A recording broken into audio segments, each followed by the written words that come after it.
Hello everyone, welcome to my channel English Grammar Tutorial. এর আগের দুটো ক্লাসে আমরা মোটামুটি ল্যাঙ্গুয়েজ সম্পর্কে, বিশেষ করে ইংলিশ ল্যাঙ্গুয়েজ সম্পর্কে মোটামুটি একটা ধারণা ক্লিয়ার করে নিয়েছি, যেগুলো আমাদের সিলেবাসে কভার করতে হবে বা ওই চ্যাপ্টারের মধ্যে কভার করতে হবে। আজকে যেটা আমরা পড়ব সেটা ইংলিশ ল্যাঙ্গুয়েজের উপরেই ভিত্তি করে, যে দুটো ক্লাস আমরা আগে করে নিয়েছি সেটার উপরেই ভিত্তি করে এই ক্লাসটা হবে। আজকের ক্লাস কি হবে, যে ভারতবর্ষে আমরা যে ইংলিশ সাবজেক্টটাকে পড়ছি সেই ল্যাঙ্গুয়েজটা পড়তে গিয়ে আমরা কি সমস্যার সম্মুখীন হই, কেন আমরা ইংলিশ ল্যাঙ্গুয়েজটাকে ভালোভাবে পড়তে পারি না, কি প্রবলেমস আমাদের আসে, সেটা আমরা ইন ডিটেলে ডিসকাশন করব, কারণ এটা কিন্তু একটা খুব গুরুত্বপূর্ণ পার্ট এই চ্যাপ্টারে। তাহলে আজকে আমাদের টপিক কি? Problems in teaching English in India. তার মানে কি, ইন্ডিয়াতে আমরা এই যে ইংলিশটাকে পড়ছি সেটা পড়ার কি সমস্যা আমাদের সামনে এসে উপস্থিত হচ্ছে। ভারতবর্ষে সমস্ত কিছুতেই সমস্যা, বিভিন্ন দেশের মতোই। তাই ইংলিশটা পড়তে গিয়ে যে সমস্যা আসবে না এটা তো হতে পারে না, কারণ এটা কি, এটা হচ্ছে একটা ল্যাঙ্গুয়েজ, যে ল্যাঙ্গুয়েজটা কিন্তু ভারতবর্ষের ল্যাঙ্গুয়েজ নয়। আমরা কাদের থেকে ধার করেছি প্রথম চ্যাপ্টারেই বলে দিয়েছি, বা প্রথম ক্লাসে, সেটা কি ইংরেজদের থেকে। তাহলে এই যে আমরা সেকেন্ড ল্যাঙ্গুয়েজ হিসাবে ইংলিশটা ইন্ডিয়াতে পড়ছি, তার কিছু সমস্যা আছে, সেই সমস্যাগুলোকে তোমরা খাতায় নোট ডাউন করবে, কিন্তু তার ব্যাখ্যাটা যদি তোমরা ভালো করে বুঝতে না পারো তাহলে কিন্তু এই সমস্যাগুলো তোমরা মনে রাখতে পারবে না, এবং পরীক্ষাতে এমসিকিউজ এলে তোমরা সেটাকে সলভ করতে পারবে না। তাই ইংলিশ পেডাগজি এমনই একটা বিষয় যেখানে কনসেপ্ট জেনে রাখাটা সব থেকে কি ভালো উপায়। কারণ কি, তুমি যত ভালো কনসেপ্ট জানবে তত ভালো তুমি ইংলিশ পেডাগজির কোয়েশ্চেন সলভ করতে পারবে। তাহলে প্রথম যে সমস্যা সেটা হচ্ছে কি, lack of qualified and efficient teachers. তোমাদের দেখে মনে হতেই পারে যে এটা আবার কিরকম সমস্যা, যে lack of qualified and efficient teachers. আমাদের ভারতবর্ষে কি কোয়ালিফাইড আর এফিসিয়েন্ট টিচার নেই?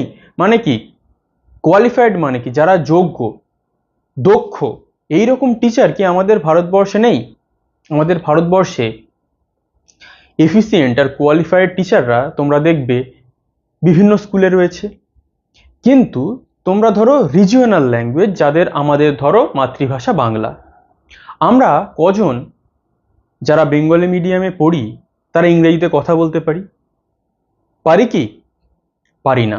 তোমাদের এটা মনে হতে পারে যে যারা ইংলিশ মিডিয়ামে পড়ে তারাও কিন্তু খুব ভালো ইংলিশ কথা বলে। না, সব ইংলিশ মিডিয়ামের স্টুডেন্টরাও কিন্তু ভালো ইংলিশে কথা বলতে পারে না। তাহলে এর মধ্যে সমস্যা কি? এর মধ্যে সমস্যা কিন্তু অনেকাংশেই টিচারদের মধ্যেই লুকিয়ে আছে। কি লুকিয়ে আছে? এইবারে তোমরা রাজ্যের বাইরে পুরো দেশটাকে নিয়ে ভাববে, কারণ এটা শুধু আমাদের ওয়েস্ট বেঙ্গলের বিষয় নয়, এটা কিন্তু আমাদের পুরো দেশের বিষয়। টিচার তো অনেক ডিগ্রি অর্জন করছে, অনেক পরীক্ষা দিয়ে পাস করে যাচ্ছে, কিন্তু তারা কি ক্লাসে গিয়ে স্টুডেন্টদেরকে খুব ফ্রিলি ইংলিশটা পড়াতে পারছে? আমাদের ভারতবর্ষে সেটা কিন্তু হচ্ছে না।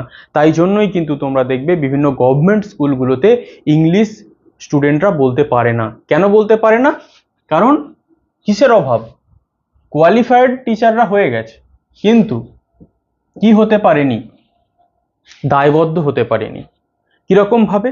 ধরো একটা টিচারের সব থেকে বড় দায়িত্ব কিন্তু দেশের মধ্যে সমাজ গড়ার, কিন্তু টিচাররা কি সেই দায়িত্ব পূরণ করতে পারছে? কোথাও কিন্তু পারছে না, কারণ তাদের কাছে অনেকাংশে স্যালারিটা বড় হয়ে যাচ্ছে, স্টুডেন্টদের ভবিষ্যৎটা তাদের কাছে খুব একটা বড় হয়ে দাঁড়াচ্ছে না। এবং যদি শিক্ষক সমাজ স্টুডেন্টদের ভবিষ্যতের কথা বেশি ভাবে, এখানে যদি আমি বলি, এখানে যদি আমরা ধরে নিই যে তারা ইংলিশ ল্যাঙ্গুয়েজটা শেখানোর দিকে সব থেকে বেশি নজর দেবে, তাহলে কিন্তু তোমরা দেখবে যদি প্রত্যেকটা স্কুলগুলোতে টিচাররা একদম এফিসিয়েন্টলি স্টুডেন্টদেরকে পড়ায়, তারাও কিন্তু অনেক দক্ষ হয়ে উঠবে, তারাও কিন্তু ইংলিশ মিডিয়ামের স্টুডেন্টদের সাথে কিন্তু টক্কর দিতে পারবে। তাহলে প্রথম যে সমস্যাটা সেটা কিন্তু টিচাররা কি, lack of qualified and efficient teachers. খুব ভালো দক্ষ কোয়ালিফাইড টিচার আমাদের নেই যদিও বা কিছু থেকে থাকে তারা রেসপন্সিবল নয়। প্রথম আমাদের যে প্রবলেম। দ্বিতীয় প্রবলেম কি? Defective methods of teaching. এই যে ধরো আমি তোমাদের ইংলিশ পেডাগজিটাকে বোঝাচ্ছি, এমন হতে পারে তোমরা কেউ বুঝতে পারলে, এমন হতে পারে কিছু স্টুডেন্ট আছে তারা এই ইংলিশ পেডাগজি ক্লাসটা বুঝতে পারলো না। তার মানে দায় কার? একটা পোর্শন বুঝে গেল আর একটা পোর্শন বুঝতে পারলো না, তার মানে কি আমি সেই লেভেলে গিয়ে তোমাদেরকে ইংলিশ পেডাগজিটা বোঝাতে পারলাম না। একজনও যদি না বুঝতে পারে তাহলে আমি মোটামুটি ধরে নেবো যে আমি মোটামুটি বুঝতে পেরেছি, বোঝাতে পেরেছি। কিন্তু যদি দেখা যায় 50% বুঝতে পেরেছে, 50% বুঝতে পারেনি, তার মানে কি আমার পড়ানোর মধ্যে যে মেথড, যে পদ্ধতি, সেখানে কোনো ত্রুটি রয়েছে। ঠিক তেমনই ভাবে যখন আমরা ইংলিশটাকে পড়াচ্ছি, আমরা বিভিন্ন জায়গায় বিভিন্নভাবে পড়াচ্ছি, আমরা একই মেথড ফলো করছি না। কিরকম ভাবে? ধরো তোমরা দেখবে, যদি তোমরা বাংলা মিডিয়াম স্কুলে দেখো, ওখানে কি হয়, একটা ধরো প্রোজ, সেটাকে আগে লাইন বাই লাইন ইংলিশটা পড়ালো এবং ইংলিশের সাথে সাথে একটু বাংলা মিনিং করে দিল। কিন্তু ইংলিশ মিডিয়ামে কি দেখবে, সেখানে ইংলিশটাকে ইংলিশেই এক্সপ্লেন করা হচ্ছে। তাই জন্যে এখানে বিভিন্ন পদ্ধতি অ্যাপ্লাই করার ফলে আমরা ইংলিশটাকে এই ভারতবর্ষে ঘেঁটে ফেলেছি। কারণ কোনো জায়গায় ঠিক একই পদ্ধতি মেনে পড়াশোনা এখানে করানো হয় না, বিশেষ করে ইংলিশটাকে শেখানো হয় না। আর যদি একটা পদ্ধতি যেটা খুব উন্নততর, সাপোজ ধরে নাও একটা পদ্ধতি খুব ভালো, সেটা একটা খুব ভালো স্কুলে পড়ানো হচ্ছে, সেখানকার স্টুডেন্টরা অটোমেটিক্যালি ভালো ইংলিশ শিখবে। কিন্তু একটা জায়গায়, ধরো আমি ধরে নিলাম একটা প্রত্যন্ত গ্রামে, সেখানে একটা অন্য পদ্ধতিতে পড়ানো হচ্ছে, যেখানে আমি ভালো স্কুল, সেখানে ধরে নিলাম ইংলিশ টু ইংলিশ পড়ানো হচ্ছে, সেটা কিন্তু একদম প্রথম থেকেই। কিন্তু একটা জায়গায় কি হচ্ছে, ইংলিশ টু বাংলা পড়ানো হচ্ছে। এই যে গ্যাপ তৈরি হচ্ছে, দেখা যাচ্ছে একটা জায়গায় যেখানে পদ্ধতি ভালো, সেখানে স্টুডেন্টরা অনেক উন্নতি করে ফেলছে ইংলিশে, যেখানে পদ্ধতি ভালো নয় সেখানে অটোমেটিক্যালি স্টুডেন্টরা ভালো ইংলিশে ইমপ্রুভ করতে পারছে না। তোমরা দেখবে ওই জন্যে ইংলিশ ল্যাঙ্গুয়েজে প্রত্যেকের ভয়। অনেকে ম্যাথটা ভালো পেরে যায়, কিন্তু ইংলিশটায় সবাই ভয়ে জুজু হয়ে থাকে। কেন?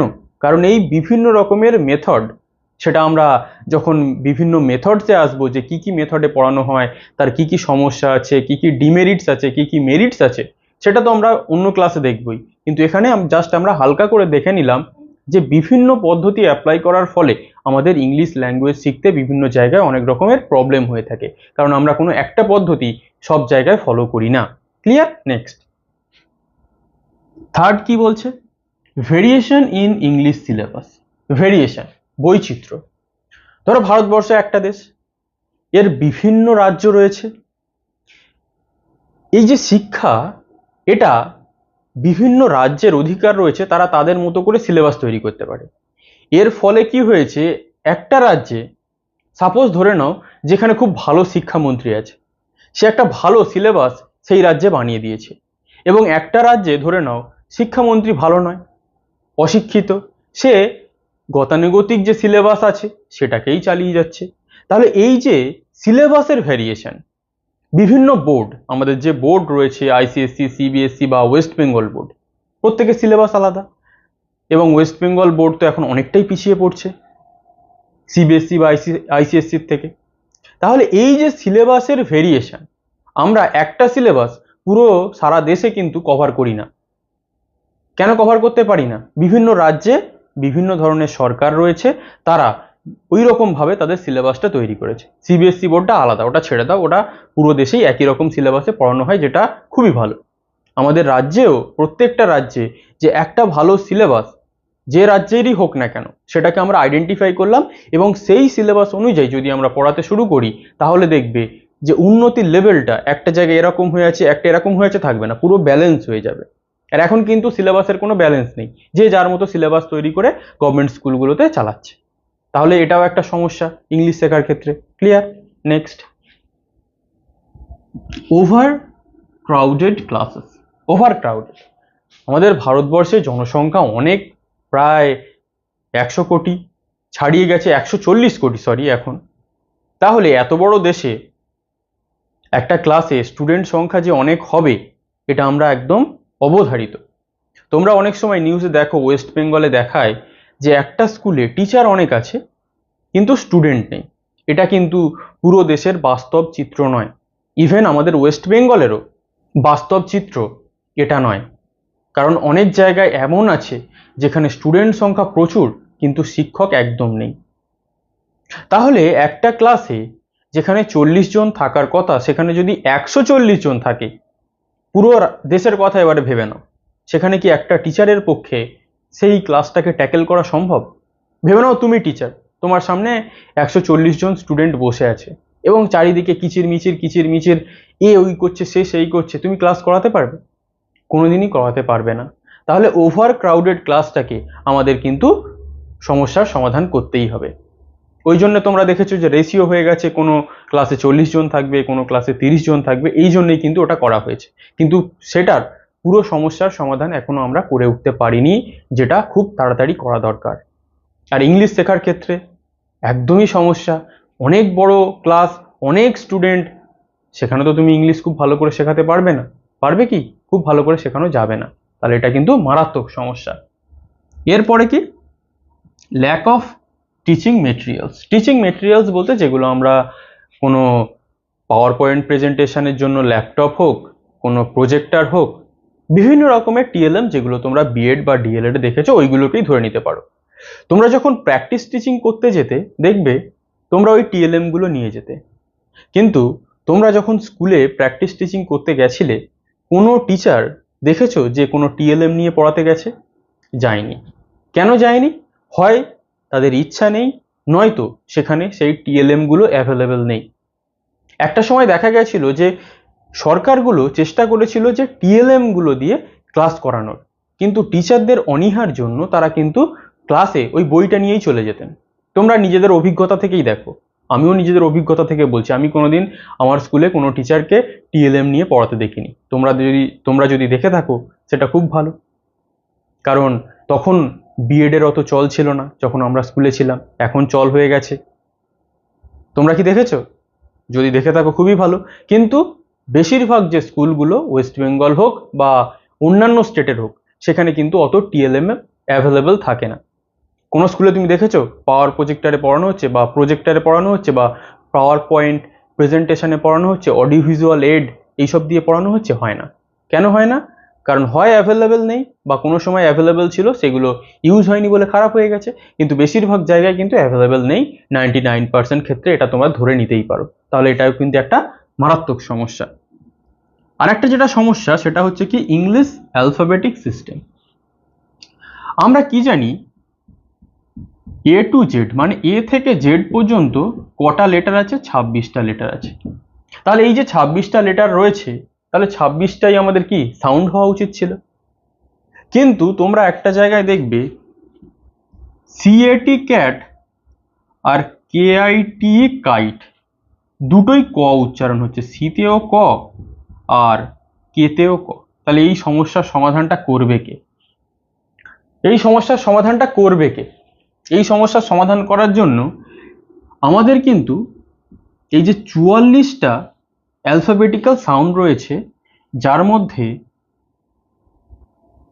এই সাউন্ডগুলো প্রত্যেকটা পড়ছে, এর মধ্যে 19টা হচ্ছে ভাওয়েল সাউন্ড আর 25 হচ্ছে কনসোনেন্ট সাউন্ড। তাহলে এটা তোমরা জেনে রাখবে যে অনেক সময় আমাদের ভাওয়েল তো আমরা জানি 5টা আর কনসোনেন্ট 21টা, কিন্তু যখন আমাদের ওভারঅল সাউন্ড দিয়ে দেয়, ওভারঅল যে সাউন্ড সেটা হচ্ছে 44, ভাওয়েল সাউন্ড 19, কনসোনেন্ট হচ্ছে 25। ঠিক আছে, এটাকে আমাদের জেনে রাখতে হবে।